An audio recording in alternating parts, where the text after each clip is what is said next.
No 46. Nós estamos na parte primeira das causas primárias, falando sobre a criação. Nós já falamos da formação dos mundos e agora nós estamos na formação dos seres vivos, né?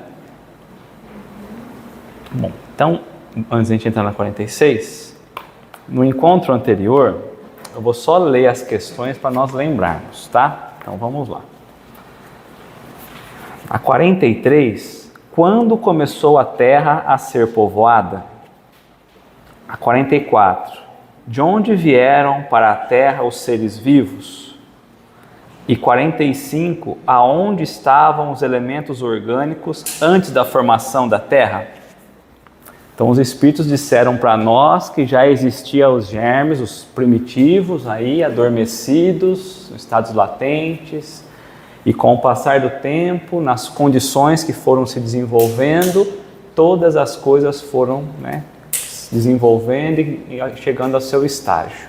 A terra foi dando condições, mas que na própria construção da terra, lá já estava esses germes primitivos. E aí depois que eles se desenvolveram, eles foram se unindo e se desenvolvendo a partir das suas próprias espécies. Iguaizinhos uns dos outros, foram se desenvolvendo. Então hoje nós vamos trazer a questão 46. Lembrando que nós estamos vivendo em um período, não agora, mas de Kardec, que nós vamos falar da teoria dos seres que vêm de forma espontânea. Então Kardec, a teoria que Kardec também defendia, era que os seres vivos poderiam surgir de forma espontânea, nas coisas orgânicas ou inorgânicas. É nessa teoria que Kardec, inclusive, coloca em alguns comentários na Revista Espírita e na Gênesis que ele defende, mas que, como ele não tem certeza, ele não quer colocar na doutrina espírita. A gente percebe um cuidado muito grande de Kardec na geração espontânea, que ele fala assim, olha, tudo mostra caminhar por esse lado, mas a ciência não confirmou. Então eu prefiro também não colocar certeza em nada. A gente percebe um cuidado danado dele, ainda que ele, achando que naquele período, com a falta de desenvolvimento da ciência, fosse realmente dessa forma, ele prefere não tomar partido. E aí ele diz, a doutrina espírita ela é construtiva. Enquanto a gente não tem a certeza, a gente não avança nessa parte. Há alguns que acham que eu vou muito rápido e outros que acham que eu vou muito devagar. Prefiro no meio do caminho que nós temos avançado muito, tá? Então, já que nós falamos, que na construção da Terra já tinha ali os germes, os elementos necessários para a formação de tudo que a Terra teria, inclusive dos seres vivos, ainda há seres que nascem espontaneamente? Será que ele está falando da geração espontânea? Ou será que ele está falando assim, quando a Terra começou a se desenvolver, houve ali seres vivos que espontaneamente foram se desenvolvendo?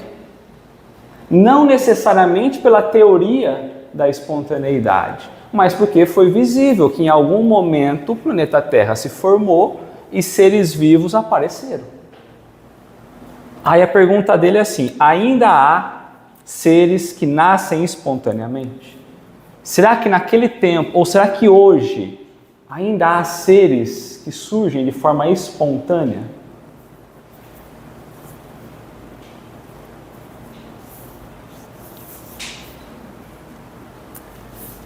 E aí?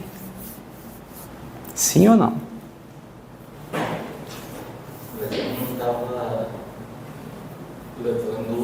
Não estava levando pelo lado da geração espontânea, do Rosier, Ele não está na teoria da geração espontânea. Isso, mas sim que existia um princípio que a partir daí eles se desenvolveram. Existiu seres que se desenvolveram de forma espontânea, não defendendo a própria teoria que ele também defendia. Então vamos tentar entender de novo. No momento em que a estrela explodiu, virou o Sol, o que sobrou foi juntando ali, formou a Terra, foi criando condição, ela resfriou, criou a crosta, deu condição para que alguns seres começassem a surgir. Aí nós falamos assim, será que Deus veio, fez o macho e a fêmea de tal, depois veio o crocodilo de espécie? Não. Teve alguns seres vivos que de forma espontânea apareceram. Então ele está perguntando, naquele tempo, ou hoje, vamos trazer a pergunta para hoje, 2024, ainda há seres que nascem espontaneamente? Não é que nasceram, que nascem.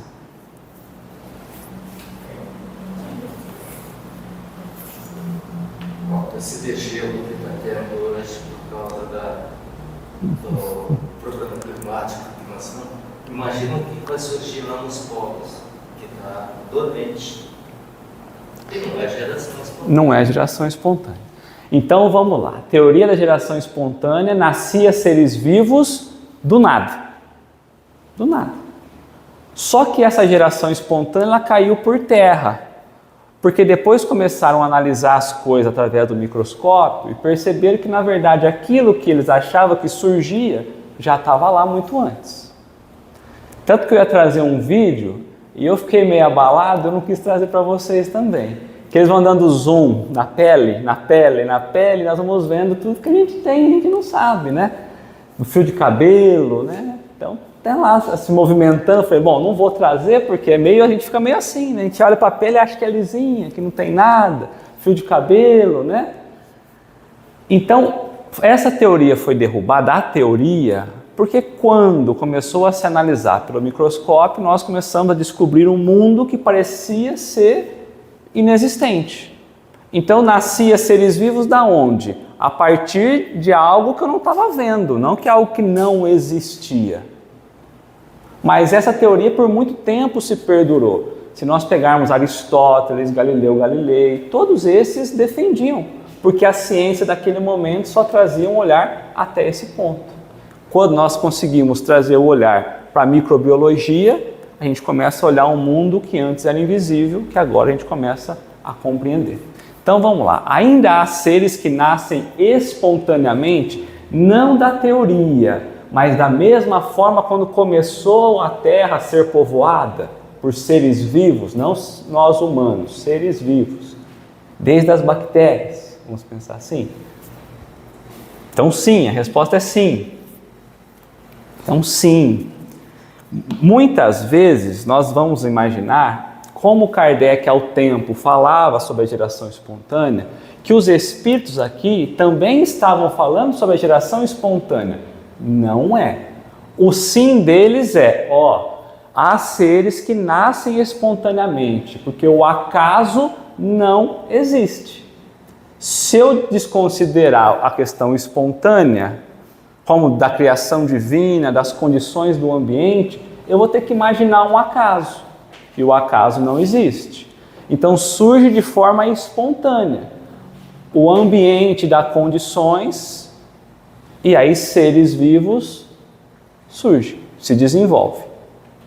Não humanos, vamos pensar em seres vivos. A gente deixa lá uma comida lá, esquece uma semana fora da geladeira. Tem geração espontânea lá. Aparecem seres que não estavam lá, a gente acha. Não é? Então ela fala assim, olha, sim, ainda há seres que nascem de forma espontânea, mas os germes primitivos já existiam em estado latente. Nós falamos que os cometas traziam células de vida, desde as bactérias e tudo mais, que estavam adormecidos, porque a condição do planeta não deixava desenvolver. Então ele está falando, olha, há seres que surgem de forma espontânea, mas o germe primitivo já existia, então não é do nada. O germe primitivo estava lá adormecido, tá? Sois todos os dias testemunhas desse fenômeno. Todos os dias nós encontramos isso acontecendo. Eu dei um exemplo da próprio alimento. Isso acontece a todo instante. Tá? Os tecidos do corpo humano e do corpo dos animais não encerram os germes de uma multidão de vermes que só esperam para desabrochar a fermentação pútrida que lhes é necessária à existência? É um mundo minúsculo que dormita e se cria. Então, quando nós morremos, o corpo começa a entrar em decomposição.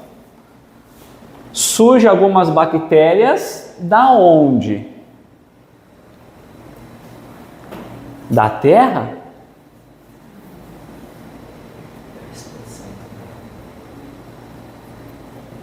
Quando o corpo quer se decompor? Morrendo. Parou o processo de respiração. E aí? A circulação para. Tem um livro chamado 10% humanos. 10% humano? Nós somos 10% humano. O restante é Tudo bacana. Tudo. E a gente tem nojo dos bichinhos, né? Pois é. Então as bactérias que começam a surgir já estavam em nós, latentes. Só que como nós estávamos vivos, respirando, a circulação funcionando, em movimento, elas estavam lá paradas, latentes, sem função. Nós demos condições para elas, elas surgiram espontaneamente. Ninguém foi lá e colocou elas já estavam lá. É um mundo minúsculo que dormita e se cria. Então a gente gera a condição necessária e esses seres vivos vão aparecendo, né? Alguém quer trazer algum outro exemplo? Ou alguma outra coisa que a gente tira daí? Nós falamos também da lagarta, da crisálida, que depois ela desabrocha, vira borboleta. Nós podemos pensar nesse mesmo processo aqui também, da transformação. Então vamos lá, fazer um texto da Gênese para a gente refletir um pouquinho junto, sobre a geração espontânea. Convém acentuar que o princípio da geração espontânea, evidentemente, só se pode aplicar aos seres das ordens mais ínfimas do reino vegetal e do reino animal, aqueles em os quais a vida começa a despontar e cujo organismo extremamente simples é, de certo modo, rudimentar. Nós vamos falar de geração espontânea desses seres vivos em seres menores, mais simples, menos complexos, do reino vegetal e do reino animal. Nós já ouvimos falar alguma vez que um ser humano surgiu dessas condições? Não, tá? Então ele é um modo rudimentar, tá bom? Vamos lá. Foram esses, com efeito, os primeiros que apareceram na Terra e cuja formação houve de ser espontânea. Se nós precisávamos começar a povoar a Terra, foram esses, os vegetais e os pequenos animais que começaram a povoar a Terra, que começaram a surgir, certo? Assistiríamos assim a uma criação permanente, análoga à que se produz nas primeiras idades do mundo. Mas então, por que não se formam da mesma maneira os seres de complexa organização, nós e os animais maiores? Por que também não surge dessa forma?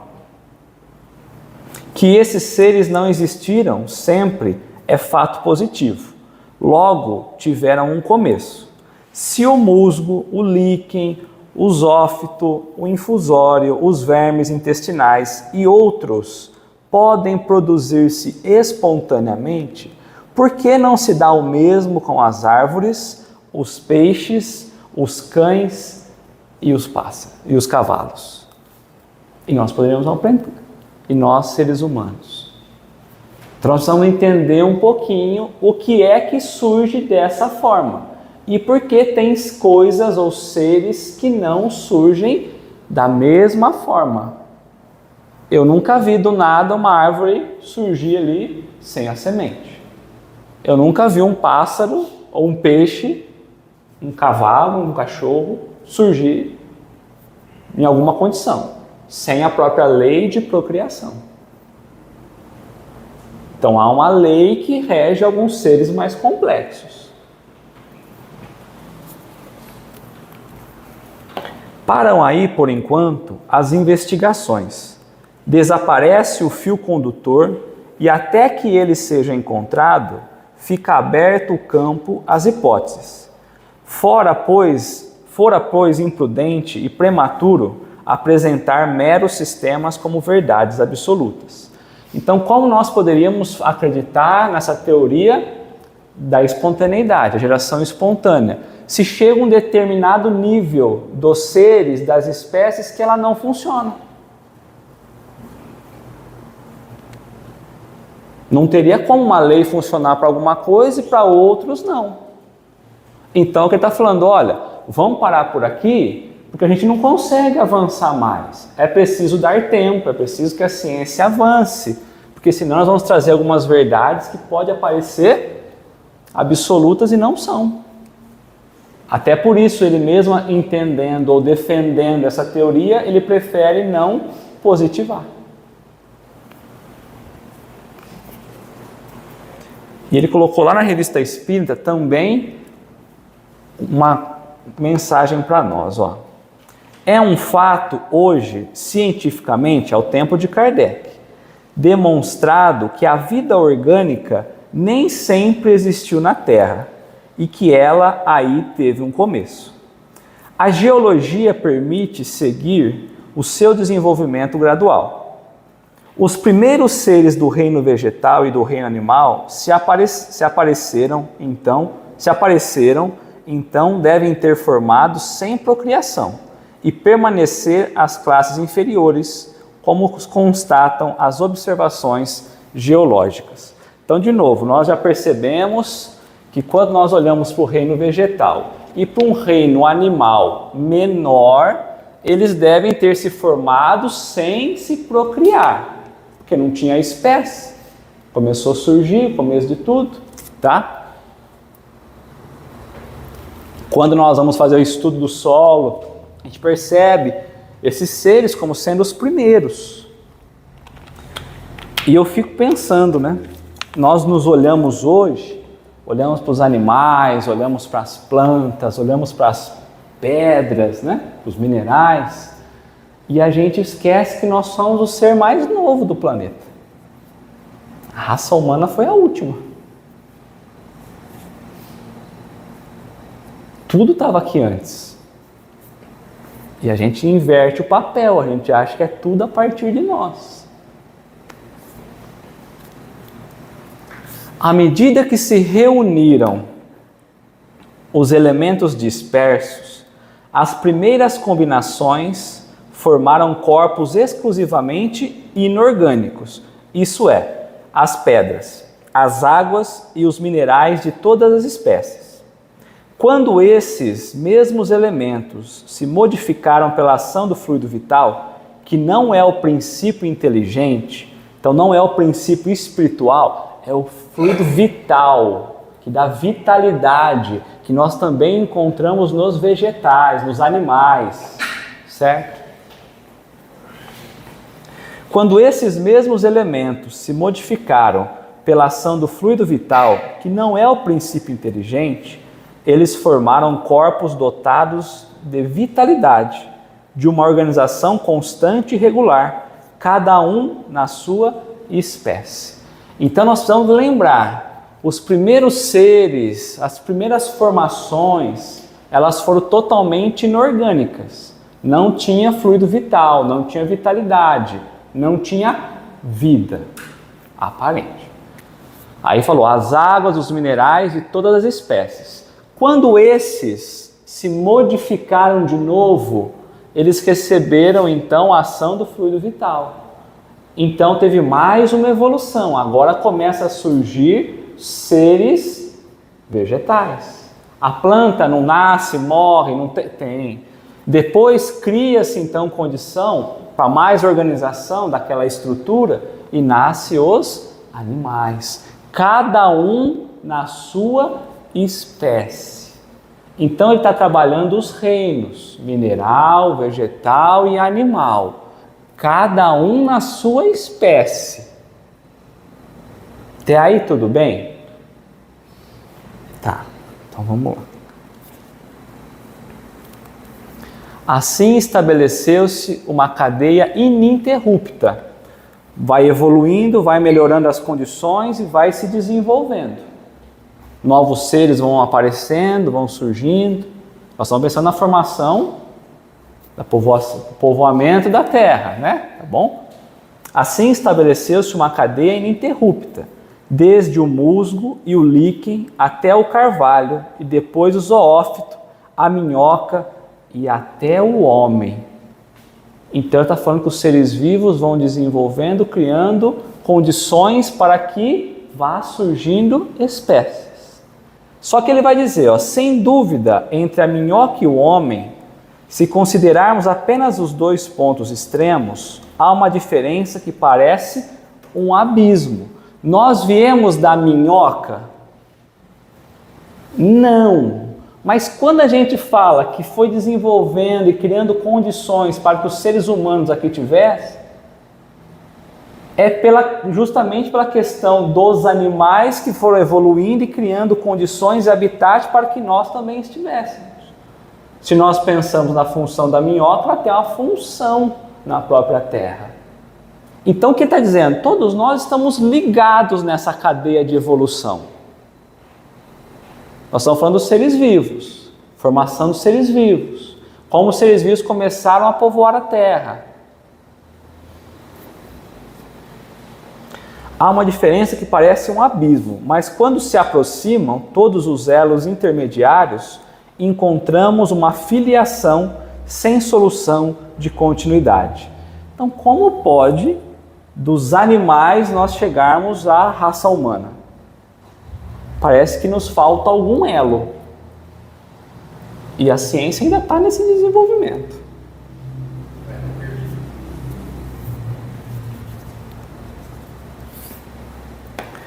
Nós já vamos parar já para a gente refletir um pouquinho. Calma. Vamos só abastecer de informação, depois a gente começa, tá? Os partidários dessa teoria, que repetimos-lo, tende a prevalecer e a qual nos ligamos sem reserva, estão longe de ser todos espiritualistas e ainda menos espíritas. Não considerando senão a matéria, eles fazem abstração do princípio espiritual ou inteligente. Então, esses que estão pesquisando esse desenvolvimento, esse elo, eles não são seres espíritas nem espiritualistas. Nós estamos falando do lado da academia da ciência. Eles não estão considerando os espíritos, não estão considerando os princípios inteligentes. Eles estão considerando apenas os corpos, os seres vivos. Então eu estou olhando a bactéria, eu estou olhando a planta, eu estou olhando o animal, eu estou olhando o ser humano pelo aspecto material. É o que ele está falando, ó, fazendo abstração do princípio espiritual e inteligente. Esses que estão criando teorias, eles estão deixando de lado o ser espiritual, eles desconhecem isso. Tá? Essa questão nada prejulga, pois, sobre a filiação desse princípio da animalidade da humanidade. É uma tese da qual não vamos tratar hoje, mas que já se debate em certas escolas filosóficas não materialistas. Não se trata, pois, senão do envoltório carnal distinto do espírito, como a casa o é de seu habitante. Então, o corpo do homem pode ser perfeitamente uma modificação do corpo do macaco, sem que se siga que o seu espírito seja o mesmo que o do macaco. Vamos pensar que está tudo bem se nós formos olhar pelas questões materiais, que o corpo nosso pode ser um pouquinho melhor, foi dado um ajustezinho e é igual ao do macaco? Parece o nosso, vai. As perninhas, os bracinhos, dedinho, orelha, nariz. Sim ou não? Sim. Então, o corpo do homem pode ser perfeitamente uma modificação do corpo do macaco. Pode ser que o meu corpo foi um pouquinho melhorado, que o macaco usava. Aí eu falei, vou agora, o espírito com esão maiúsculo vai precisar agora começar a atuar. Pega o corpinho do macaco e vamos que vamos. Mas ele está dizendo assim, ó, sem que o espírito seja o mesmo do macaco. Quando eu era criança, tinha uma propaganda lá que falava que a gente vinha do macaco. Eu fechava o olho e tinha medo, porque eu falei, não é possível que eu viera macaco. E demorou tempo, a propaganda veio, eu fechava o olho.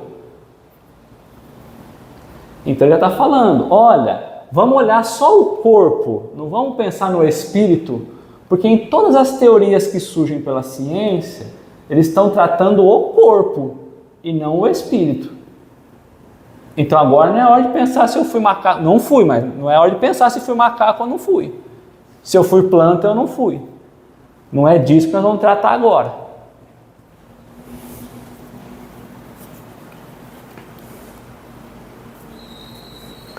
O que se passou na origem do mundo para a formação dos primeiros seres orgânicos acontece em nossos dias pela via do que se chama a geração espontânea. Eis a questão. De nossa parte, não hesitamos em pronunciar-nos pela afirmativa.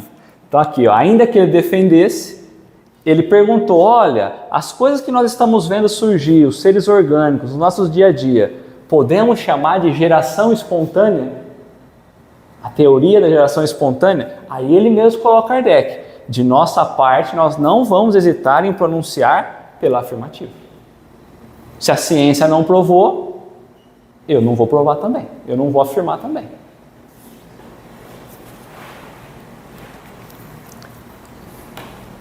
Aqui ele começa a fazer uma analogia. E aí nós vamos perceber que essa questão da geração espontânea está muito mais presente do que a gente imagina. Está hoje constatado que os pelos do mofo constituem uma vegetação que nasce sobre a matéria orgânica que atingiu um certo estado de fermentação. Então chegou à condição ideal do mofo, o mofo falou, vamos lá. Deu condição, ele surge. Ele estava ali já, latente. Ele desabrocha e aparece.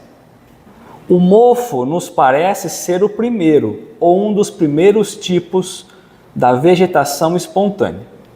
A essa vegetação primitiva, que persiste revestindo formas diversas, conforme o meio e a circunstância, nos dá o líquen, o muco, entre outros. Querem um exemplo mais direto? Que são os cabelos, a barba e os pelos do corpo dos animais, senão uma vegetação espontânea? Não fizemos nada, o cabelo cresce, a barba cresce. Nós estamos preocupados que está aparecendo lá a comida, não sei aonde, e nós? O que tem levado? Estava aqui as condições para isso já. Hoje tem bebê que nasce cabeludo, mas antigamente era sem cabelo, né? Aí começava o cabelo a surgir. Hoje já vem o cabelo pronto, né? A matéria orgânica animalizada, isso é, contendo uma certa porção de azoto, dá origem a vermes que têm todos os caracteres de uma geração espontânea. Então ele está trazendo, quando a matéria é orgânica e ela tem a porção de azoto, quando tem vida, vamos pensar em nós seres humanos ou nos animais, ela está animalizada. Ela dá origem a vermes que têm todas as características de uma geração espontânea. Nós já falamos sobre isso. Nós temos em nós tudo isso. Quando o homem ou um animal qualquer está vivo, a atividade da circulação do sangue e o funcionamento incessante dos órgãos mantém uma temperatura e um movimento molecular que impede os elementos constitutivos dessa geração de se formar e de se reunir. Nós estamos nos movimentando, é o que nós falamos, mas ele já está lá. Quando o animal está morto, a parada da circulação e do movimento, o abaixamento da temperatura num certo limite, produzem a fermentação pútrida e, em consequência, a formação de novos compostos químicos. Quer dizer, quando a gente morre, a fermentação pútrida começa a surgir alguns compostos químicos, justamente pela questão da morte. Então, essas reações químicas modificam as nossas estruturas e criam um ambiente para que algo se desenvolva. É então que se vêem todos os tecidos subitamente invadidos por miríades de vermes que neles se repastam, sem dúvida, para apressar a sua destruição. Como seria procriado se antes não havia traço deles? Surge um monte de verme, não é 1, 2, 3. Aí falar que um procriou, deu um tempinho, procriou outro, procriou outro, procriou outro, procriou outro. Não. Surge um monte sem procriação. Então nós falamos dos seres vivos. Aí Kardec está pensando assim, bom, nós estamos falando desses seres vivos. E dos humanos, então? Onde será que estaria o humano nesse processo de pré-formatação da Terra, né, de processamento da Terra, né? A espécie humana se encontrava entre os elementos orgânicos contidos no globo terrestre. Então já existia elementos de vida humana também na constituição da Terra.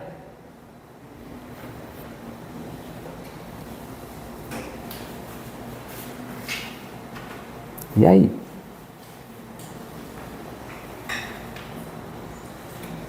Já tinha germes, princípio latente de vida de seres humanos na Terra?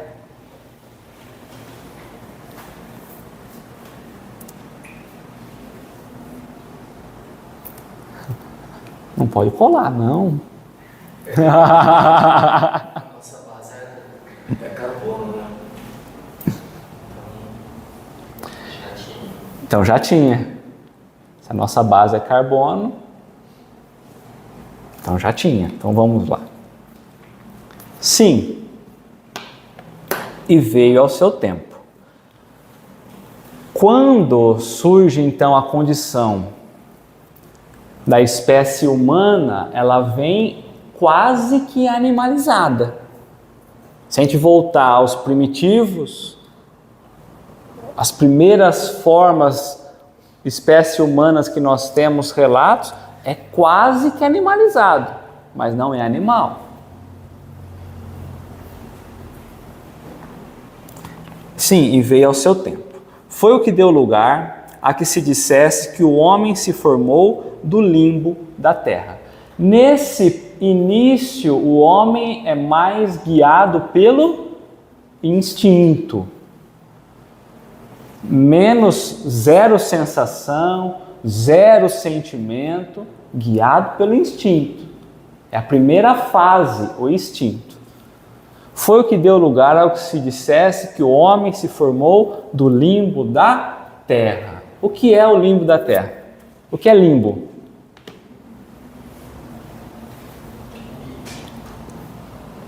Lá na Gênese, quando Deus formou o homem do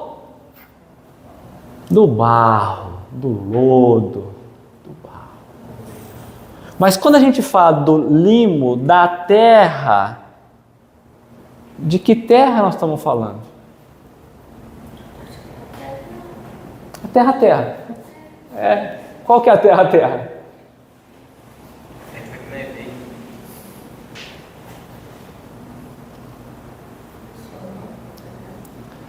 Terra com T minúsculo é a Terra, não é o planeta Terra. Então, quando a gente vê lá na Gênesis falando que Deus fez o homem, tirou o homem, formou o homem do limo da terra, aonde estava a célula de vida? Já na Terra, na Constituição, não no planeta Terra, porque o planeta Terra é T maiúsculo.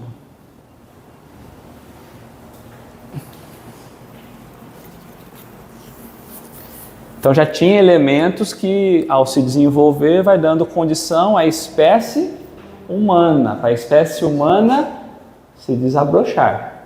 Então não é que em determinado momento da construção, agora tantos milhões de anos depois vem algo e traz a primeira sementinha humana. É assim? Não. Então ele está perguntando, já tinha, já se encontrava, veio na formação, como todos os outros seres vivos. É meio difícil a gente entender nesse primeiro começo, né? Porque como? Mas está lá, a célula está lá, tá, o embriãozinho está lá.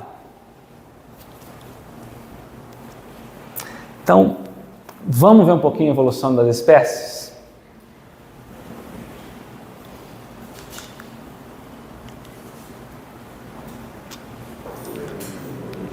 Só um detalhe. Nós falamos de evolução das espécies, comentamos um pouquinho semana passada, aí nós falamos que foi colocado em 1859. Livro dos Espíritos, 1857. Só que essa questão, ela está na segunda edição.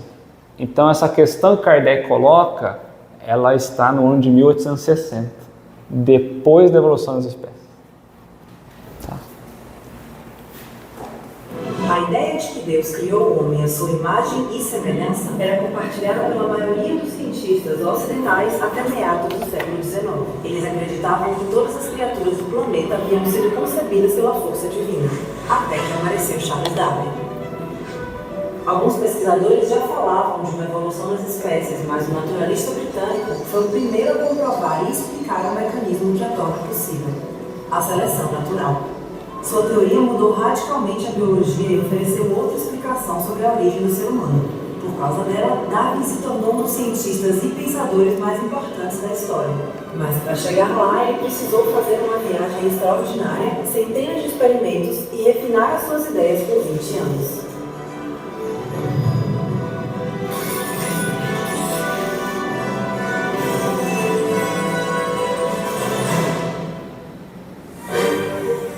Em 1831, Darwin tinha 22 anos e estudava na Universidade de Cambridge, quando foi convidado como naturalista a uma grande expedição.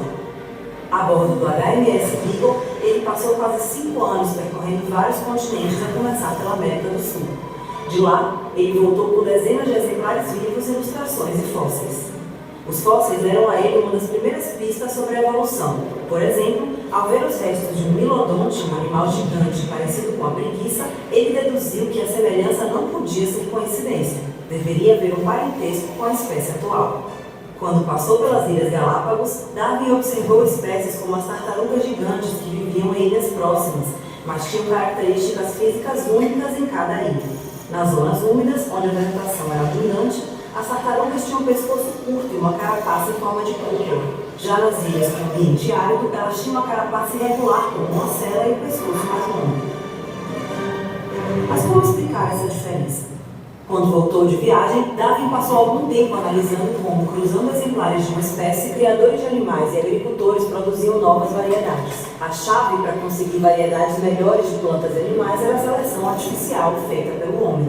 Darwin percebeu que o mundo natural provavelmente fazia o mesmo tipo de seleção, mas não sabia como, até que leu o trabalho de Thomas Robert Malthus, um economista britânico do século XVIII. Em um ensaio sobre demografia, Malthus disse que com o crescimento da Europa, a população aumentaria muito mais do que os alimentos disponíveis. Isso provocaria uma luta pela sobrevivência. Essa ideia ajudou Darwin a explicar o esquema evolutivo. Na natureza, há uma luta pela sobrevivência, mas o que sobrevive não é necessariamente o mais forte, e sim o que melhor se adapta às condições do ambiente em que vive. Se um ser vivo tem uma característica que lhe ajuda a sobreviver, ele vai se reproduzir com mais sucesso. O que não se adaptar, morre sem deixar descendentes. As criaturas com mais sucesso na reprodução passam esses traços adiante, e assim sucessivamente, até que as variações deem origem a uma nova espécie. Por isso, as diferenças entre as tartarugas que Darwin viu nas Galápagos eram produto da evolução. No ambiente árido, as de pescoço longo alcançavam os arbustos para se alimentarem, enquanto as que viviam em local úmido podiam comer grama e se proteger dos predadores, graças ao pescoço curto e à carapaça arredondada. Para Darwin, essas mudanças aconteciam de forma lenta e gradual. As espécies, incluindo o homem, não nasceram de forma independente. Elas evoluíram de um ancestral comum. Segundo ele, foi a partir daí que a vida no planeta começou a se diversificar. 20 anos depois de sua viagem no Beagle, Darwin tinha escrito milhares de páginas, mas não havia publicado nenhuma. Ele queria ter provas inquestionáveis, talvez porque soubesse o terremoto que suas ideias iriam causar. Foi então que ele recebeu uma carta de Alfred Russel Wallace, um admirador e colega naturalista que havia chegado à mesma conclusão. A evolução acontecia por seleção natural. Darwin temia que Wallace levasse o mérito pela teoria. Os dois naturalistas concordaram em apresentar uma carta conjunta explicando suas descobertas. Mas no ano seguinte, ao publicar seu livro sobre a origem das espécies, Darwin virou uma celebridade até mesmo fora da comunidade científica, mas não sem antes abalar os alicerces da Grã-Bretanha vitoriana. Como Nicolau Copérnico no século XVI, a teoria de Darwin mudou tudo ao explicar que a diversidade do mundo acontecia por um processo biológico, sem a intervenção de Deus. Ele colocou o ser humano no mesmo degrau evolutivo que o resto dos seres do planeta. Avanços científicos comprovaram a teoria de Darwin, e até a Igreja Católica acabou aceitando décadas mais tarde, com ressalvas, que a evolução era compatível com a fé. E hoje, mais de 150 anos depois que o mundo conheceu a teoria de Darwin, sabemos que a evolução é um fato. O planeta continua mudando, às vezes de forma dramática. E nós mudamos com ele.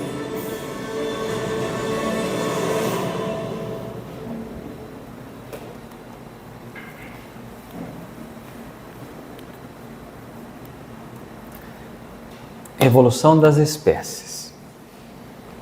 Como ele diz, não é o mais forte que sobrevive, é aqueles que vão se adaptando às mudanças que vão surgindo no próprio planeta Terra. Se nós pensarmos isso em outros planetas, é da mesma forma. Então as espécies vão surgindo e conforme muda as condições, elas vão criando novas condições de se adaptar. Aquelas que não têm mais condições de adaptação deixam de existir. Exemplo, os dinossauros. É por essas modificações que nós chegamos a uma condição de que o planeta Terra dá condições dos seres humanos começarem a se desenvolver. Vem de uma condição em que nós não poderíamos suportar, vai criando condições de desenvolver possibilidades da agora célula de vida humana começar a desabrochar. Ao longo da história, a ciência vem provando isso pelo olhar material. Nós não falamos nada de espiritismo até aqui. É tudo a ciência trazendo para nós. Então, por que em determinado tempo o ser humano não existia? Porque não tinha condição. Precisava ter mudanças no planeta para que as espécies fossem desenvolvendo condições para o ser humano. Tudo bem? Então vamos lá mais um pouquinho. A origem do corpo humano. Porque o ser humano, quando ele surgiu aonde? Num corpo humano. Certo? Certo? Eu só perguntei, não confirmei. Da semelhança que há de formas exteriores entre o corpo material do homem e o do macaco, concluíram alguns fisiologistas que o primeiro é apenas uma transformação do segundo. Então, o nosso corpo é a transformação do macaco, nós já falamos sobre isso. Então, criou-se um corpo para poder o ser humano começar a nascer? Ou adaptou algum que tinha para que o ser humano pudesse usar?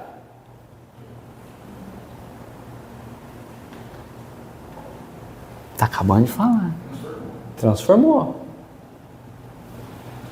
Mas ele deixou bem claro lá atrás que ainda que nós viéssemos do corpo material do macaco, nós não éramos o macaco. Então vamos lá. Nada aí há de impossível, nem o que se assim for afete a dignidade do homem. Bem pode dar-se que o corpo do macaco tenha servido de vestidura aos primeiros espíritos humanos, forçosamente pouco adiantados, que viessem encarnar na Terra. Sendo essa vestidura mais apropriada às suas necessidades e mais adequada ao exercício da sua faculdade do que um corpo qualquer de outro animal. Poderia ter usado o corpo de um elefante? Poderia, mas qual era mais ideal para que pudesse começar a encarnar então espíritos? De um macaco. Porque ele ia precisar agir na matéria. Quem tinha mais agilidade, da forma, seria o macaco. Tá? Então ele colocou, aqui ele começa, é uma vestidura, porque ele vai vestir o espírito.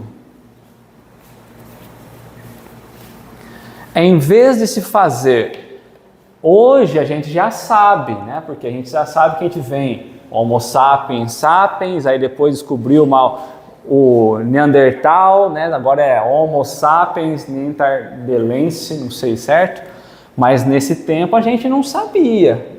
Então para nós hoje isso parece normal, mas ainda muitos de nós acham que nós vemos literalmente do macaco, que a gente vai desenvolvendo, vira macaco, na próxima encarnação ser humano. Né? Em vez de fazer para o espírito um invólucro especial, ele teria achado um já pronto. Vestiu-se então da pele do macaco, sem deixar de ser espírito humano. Sem deixar de ser espírito humano. Então quer dizer que ele nunca deixou de ser espírito humano. Nós não vamos entrar para explicar os reinos, mas quer dizer que ele nunca foi um espírito de pedra, um espírito de planta, um espírito de animal. Vestiu-se então da pele do macaco sem deixar de ser espírito humano, como o homem não raro se veste da pele de certos animais sem deixar de ser homem. Então no dia a dia a gente veste casacos e mesmo assim a gente continua sendo homem, tá? Fique bem entendido que aqui unicamente se trata de uma hipótese, de modo algum posta como princípio, mas apresentada apenas para mostrar que a origem do corpo em nada prejudica o espírito, que é o ser principal, e que a semelhança do corpo do homem com o do macaco não implica paridade ou igualdade entre o seu espírito e o do macaco. Não quer dizer, só que hoje a ciência já provou isso, né? Essa evolução do corpo humano. Então está dizendo, olha, não é porque houve essa semelhança entre os corpos que o espírito do homem e o macaco têm igualdade. Cada um no seu reino. A única condição que teve chegou em um momento do planeta Terra que dava condições para que o germe de vida do ser humano pudesse começar a desabrochar. Aonde? Vai no corpo do macaco, na estrutura do corpo. Não é que o macaco morre e o espírito humano vai lá. Não, vamos começar a reencarnar. Tá, aonde? No corpo, na estrutura de um corpo baseado no macaco. Tá? Admitida esta hipótese, pode dizer-se que sob a influência e por efeito da atividade intelectual do seu novo habitante, nós, o homem pensante, né, o envoltório se modificou, embelezou-se nas particularidades, conservando a forma geral do conjunto. A forma geral, o aspecto, mais ou menos, o nosso corpo do macaco é mais ou menos igual. Mas como nós pensamos, nós agimos, nós entendemos o que é melhor, não é? Vai tendo então uma adaptação do corpo para as mudanças que o mundo vai gerando, que o planeta vai gerando. Seleção das espécies. Adaptação que melhor deu certo, vai se multiplicando, vai se reproduzindo. Tudo bem? Então a gente saiu daquela condição para a condição que está hoje. Melhorados os corpos pela procriação, então como que melhora a condição de um corpo? Pela procriação. Agora ele já trouxe a lei da procriação aqui. Então quando a gente adentra a esse olhar do ser vivo, tanto o animal quanto o homem, o animal maior, quanto o homem, o ser que pensa, nós vamos melhorar o corpo, a estrutura, pela nossa lei de procriação. Se reproduziram nas mesmas condições, como sucede com a árvore de enxerto. Deram origem a uma espécie nova que pouco a pouco se afastou do tipo primitivo à proporção que o espírito progrediu. Como que a gente olha, como a gente faz um enxerto? Vai adaptando. Pega a qualidade de uma com a qualidade da outra e surge uma terceira qualidade. Vai se adaptando, vai procriando. O macho, a fêmea, com as características diferentes, vai formando uma nova linhagem. O espírito macaco, que não foi aniquilado, continuou a procriar para seu uso. O espírito macaco, que não foi aniquilado, continuou a procriar.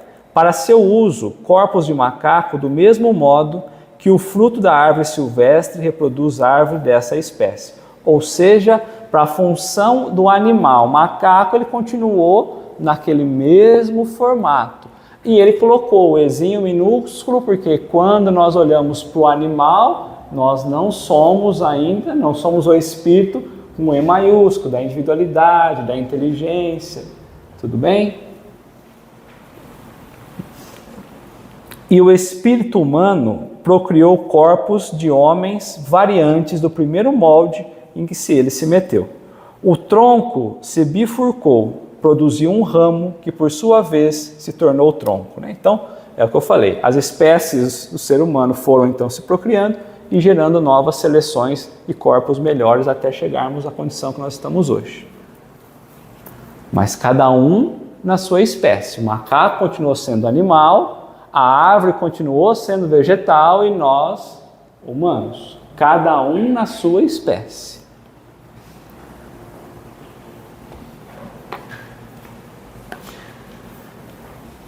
Então agora Kardec quer saber, né? Podemos conhecer a época do aparecimento do homem e dos outros seres vivos na Terra? Com exatidão. Nós podemos saber quando, qual foi a época que apareceu o homem e os outros seres vivos na Terra? Com exatidão. Naquele tempo, impossível.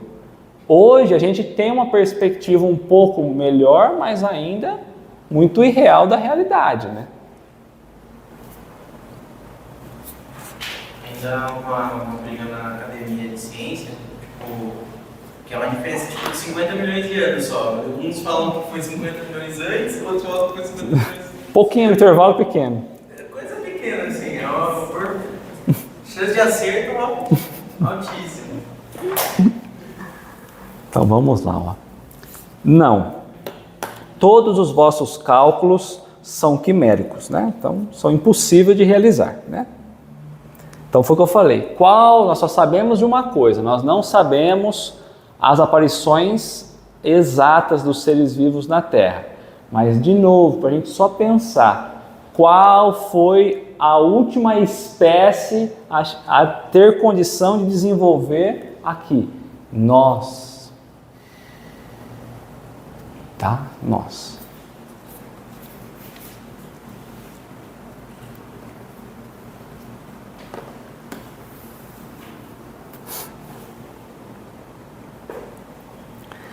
Se os germes da espécie humana se encontravam entre os elementos orgânicos do globo, por que não se formam espontaneamente homens como na origem dos tempos? Por que não surgem homens primitivos, ele está dizendo? Porque teoricamente, quando nós estamos falando que se ele vem dos elementos orgânicos do globo, vamos pensar que a receita de bolo, eu coloco a receita, os ingredientes, sempre surge o bolo naquela forma mais simples. Ele está falando, por que que o homem não surge na forma espontânea como foi inicialmente? A primeira formação, primitiva, ainda no corpo, usando o corpo acabar de desenvolver do reino animal, do macaco ali, a primeira etapa do homem. Por que que não surge mais assim? Por que que todos, a partir daí, surgem como nós? Nós já falamos da seleção, né? Mas ele está perguntando isso, por que que não nasce como no passado? Na estrutura primitiva.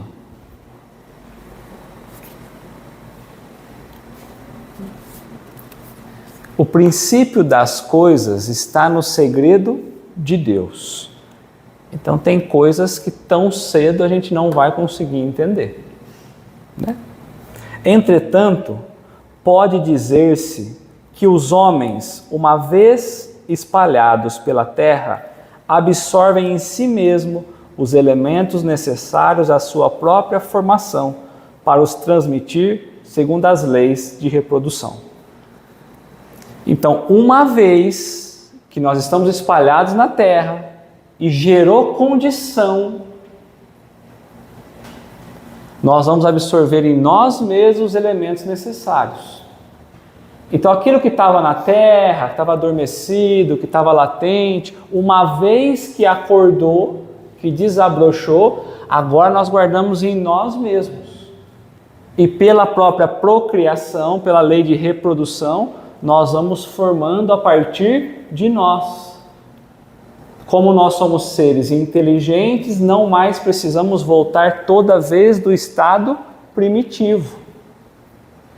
Nós absorvemos o que nós precisamos e nós vamos desenvolvendo a partir daí. O mesmo se deu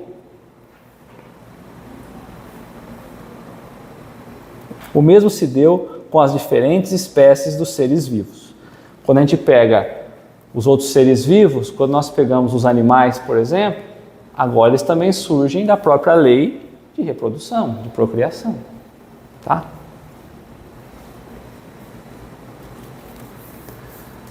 Nós estamos falando disso aqui, falando de lei de reprodução, quando ainda não tinha nem genética. Pouquinho depois, começa os experimentos lá, Mendel começa a fazer o experimento com as ervilhas, para poder ver a hereditariedade das ervilhas. É nessa fase, um pouquinho depois que começa. Então os espíritos não vieram e falaram, não vamos dar um spoiler tão grande, porque eles nem sabem do que nós vamos estar falando. Então eles trouxeram segundo a lei de reprodução. Genética eles nem pensaram em entrar. Mas já era uma mudança drástica, porque eles estavam pensando ainda aqui na espontaneidade. E eles estão falando, não, a partir daqui é pela lei de reprodução. Há uma lei que coordena tudo isso.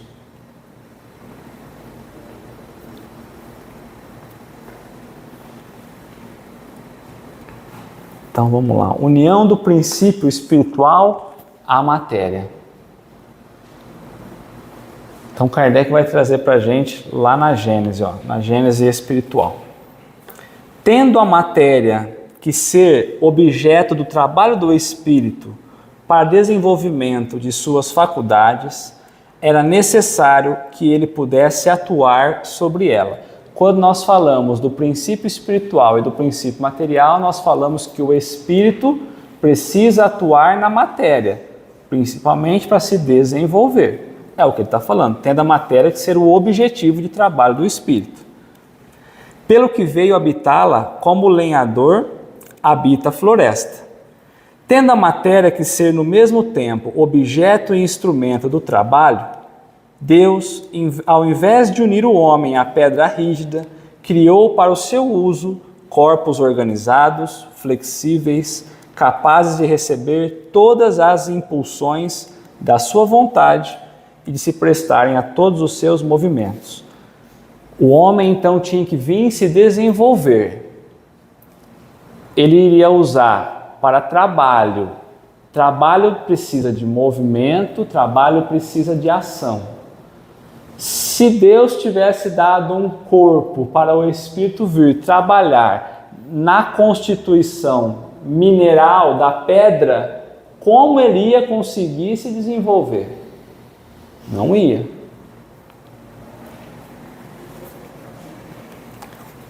O corpo é, pois, simultaneamente o envoltório e o instrumento do Espírito.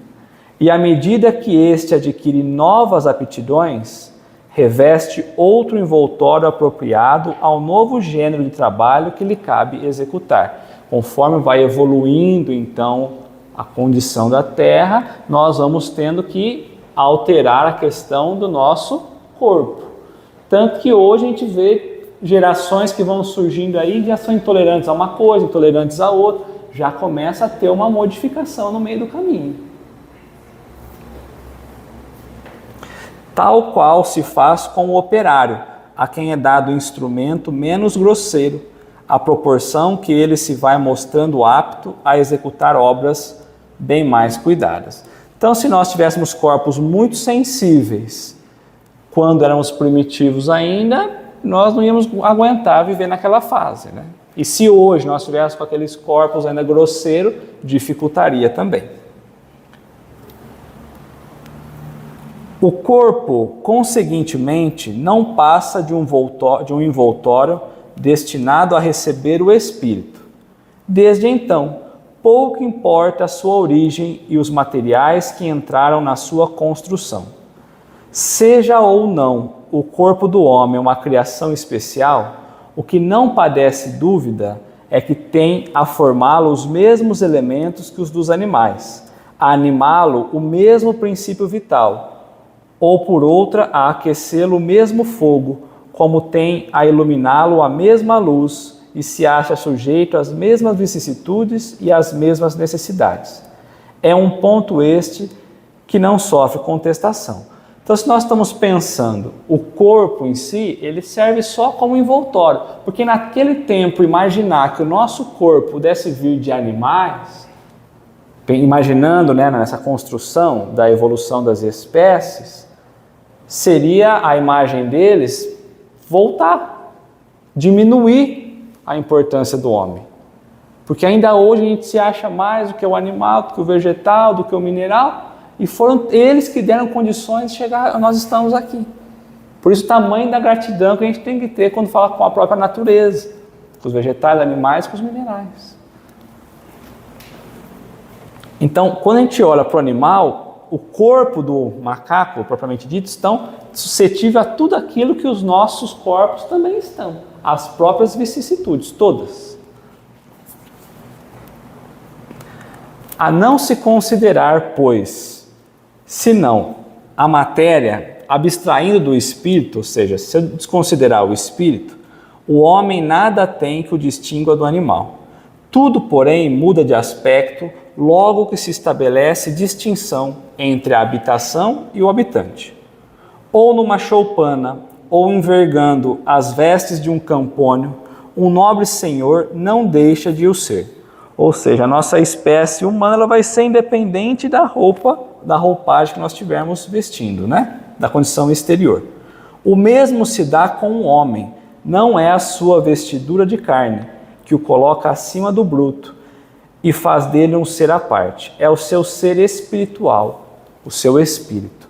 Então, não é a nossa condição do corpo que vai dizer se nós somos mais evoluídos ou não, mas é o ser espiritual, é a condição do nosso espírito.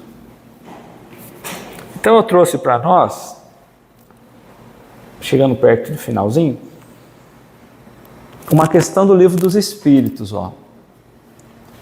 Vai falar da vida espírita, percepção, sensação e sofrimento dos espíritos, a questão 239. Conhece o espírito o princípio das coisas, de todas as coisas, seja do corpo do homem, de tudo, de qualquer coisa. Conhece o espírito o princípio das coisas? Depende da elevação e da pureza que haja atingido. Acerca disso, os de ordem inferior não sabem mais do que os homens. Então depende do nosso nível de desenvolvimento para a gente compreender alguma coisa.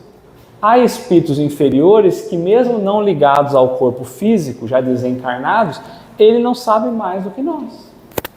Porque depende do desenvolvimento. É o que ele colocou finalizando aqui para a gente. Ó. O que vale mais não é o corpo, o que vale é o espírito.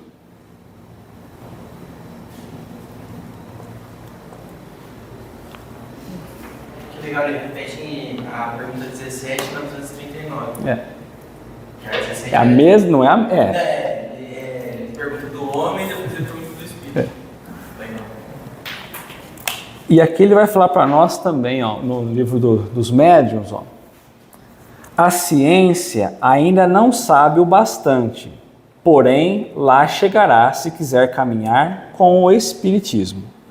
O perispírito, que é o envoltório do espírito, então eles não sabem, eles não olham para a questão espiritual. Então a ciência ainda não sabe o bastante, ainda hoje não sabe. Se quiser caminhar com o espiritismo. O perispírito pode variar e mudar ao infinito. A alma é o pensamento, não muda de natureza. Não vades mais longe por este lado. Trata-se de um ponto que não pode ser explicado. Supondes que, como vós, também eu não perquiro, ou indago, ou questiono, ou não sei das coisas, né? Vós pesquisais o perispíritos. Nós outros agora pesquisamos a alma. Esperais. Ou seja, tempo ao tempo. Uma mensagem de um espírito Lamener. Então o que ele está dizendo? Nós estamos indagando coisas que nós ainda não temos condição de saber. Eles já entenderam. Eles não estão mais pesquisando sobre o perispírito, mas pesquisando sobre a alma, a origem do espírito. Então, vamos esperar um pouquinho mais, vamos desenvolver um pouquinho mais. Tem coisas que nós ainda não temos condições. Assim, espíritos que podemos considerar adiantados ainda não conseguiram sondar a natureza da alma. Como poderíamos nós fazê-lo? É, portanto, perder tempo, querer perscrutar o princípio das coisas que está nos segredos de Deus. Pretender esquadrinhar com o auxílio do Espiritismo que escapa ao alçado da humanidade é desviá-lo do seu verdadeiro objetivo. É fazer como a criança que quisesse saber tanto quanto o velho. Aplique o homem o Espiritismo em aperfeiçoar-se moralmente. Eis o essencial. O mais não passa de curiosidade estéril e muitas vezes orgulhosa, cuja satisfação não o faria adiantar um passo. O único meio de nos adiantarmos consiste em nos tornarmos melhores. Então tem coisas que nós ainda não sabemos. E a doutrina espírita não vem também revelar para nós. Quando nós estudamos na introdução, nós fomos lá na questão 919, no item A, qual é o objetivo do livro dos Espíritos? Qual é o objetivo do Espiritismo? Nós nos descobrirmos. Nós estamos querendo descobrir o mundo lá fora, mas intimamente nós estamos evitando. Então ele colocou aqui, ó, o único meio de nos adiantarmos consiste em nos tornarmos melhores. Ainda que a gente não saiba como um corpo humano realmente veio, como começou o germe do ser humano, isso não muda nada para nós. Nós precisamos achar meios de nós nos melhorarmos. Esse é o caminho. Certo? Dúvida?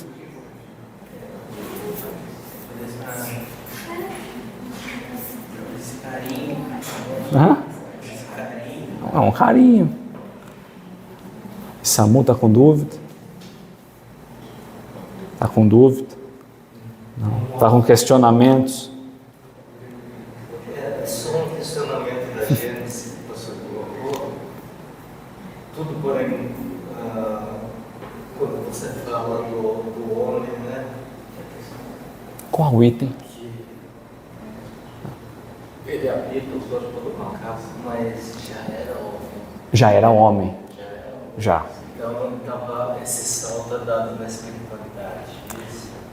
Porque Ele utiliza a estrutura de desenvolvimento. Imagina assim, ó, o macaco vem vindo numa forma, ele melhora o corpo dele, vai se adaptando, tal. Para ele poder, o ser humano vai começar agora a desabrochar. Qual a estrutura que ele vai habitar? Qual é a roupa que ele vai vestir? O espírito vai vir. Ele vai vestir a estrutura, não o macaco, a estrutura do macaco, a fantasia do macaco, que é a imagem dos primatas lá, dos primeiros, dos primitivos ainda. Exatamente. Jamais sendo um macaco, entendeu? Então, como é que fica o passado e o espírito?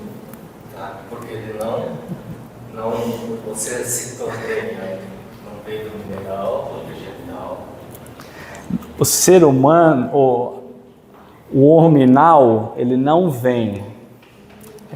É que para entrar nessa parte tem muitos detalhes antes, mas resumindo, a gente tem uma dúvida muito grande sempre, porque a gente fala assim, nós estagiamos no mineral, nós estagiamos no vegetal, nós estagiamos no animal, e aí nós despertamos no hominal. Né? E aí dá a ideia de que um dia nós fomos pedra, que um dia nós fomos vegetal, que um dia nós somos um animal, um macaco, por exemplo, e que um dia nós viramos humano. Dá essa ideia para nós. Mas o que acontece é que nós estamos num estágio daquele momento. Então, assim, vou dar um exemplo. Aqui, quando perguntaram no outro dia, eu liguei o ar no máximo, e aí estava aqui, acho que em 4 pessoas. Você estava aqui esse dia, né? Aí deixa que foi gelando, falei, vamos supor que agora nós estamos vivendo aqui o reino glacial. Não existe, mas está gelado, é um reino glacial. Nós estamos no meio desse clima gelado? Estamos. Mas nós somos o reino? Não. Então o que eu estou aprendendo aqui nesse meio? Aí fala assim, estou aprendendo que é frio. Bom, então estou aprendendo sobre frio. Estou aprendendo como que eu me aqueço, como me protejo. Então eu estou estagiando, eu estou aprendendo sobre aquelas condições. Para que quando eu chegar na condição encarnada do homem, não como espírito. Vamos lá, vamos encarnar agora. Vamos começar agora o exão maiúsculo. Eu já sei todos os movimentos, todas as características, as condições dos outros reinos. Sem ter sido. Eu estou estagiando.